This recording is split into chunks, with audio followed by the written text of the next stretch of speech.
कोई भी ऐसा इंसान नहीं है जिसने कभी भी अपने जीवन में एक छोटी सी गलती ना की हो। मगर क्या आपको पता है, हमारे जीवन में कुछ गलतियों या पापों की सज़ा हमें नहीं भुगतनी पड़ती। हमारे जीवन काल में कुछ ऐसे पल आते हैं जिस समय हम जाने अनजाने में कोई गलती या पाप करते हैं तो हमें उनकी सज़ा नहीं मिलती। तो चलिए जानते हैं हमारे जीवन में ऐसा कौन सा समय आता है उस समय किए हुए पाप या गलतियों की सज़ा हमें भुगतनी नहीं पड़ती। एक समय पृथ्वी पर मांडव नाम के ऋषि हुए।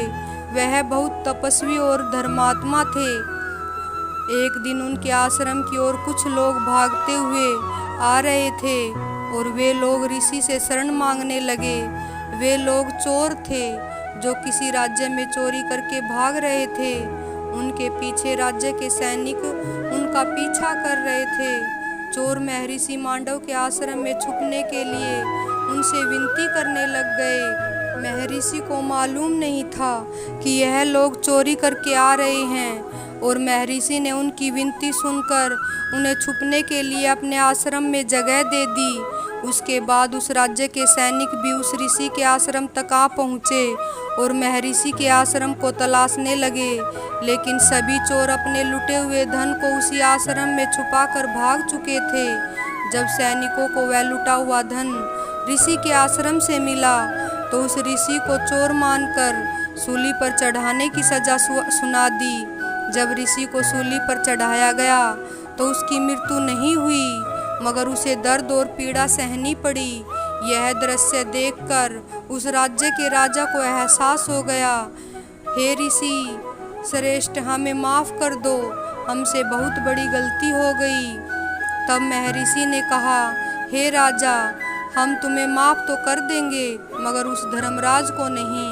इतना कहते ही महर्षि अपने तपोबल से यमलोक को प्रस्थान कर गए और वहां पहुंचकर उन्होंने यमराज से पूछा कि हे धर्मराज, हमने अपने जीवन में कोई भी पाप नहीं किया। हमने सदा परमात्मा का आचरण करते जीवन व्यतीत किया है, फिर हमें जीवन में ऐसा कष्टदायक फल क्यों भोगना पड़ा।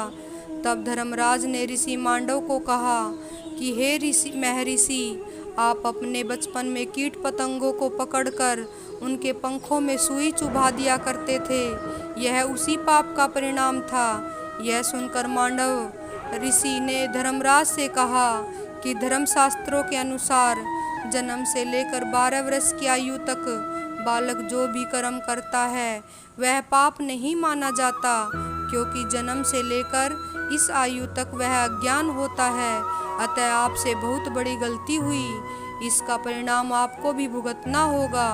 तब महर्षि मांडव धर्मराज को श्राप दे देते हैं कि तुम भी पृथ्वीलोक पर जाकर मानव रूप में जाने अनजाने में कोई गलती करो और जब तुम विद्वान होगे तुम्हारी नीति कोई नहीं मानेगा।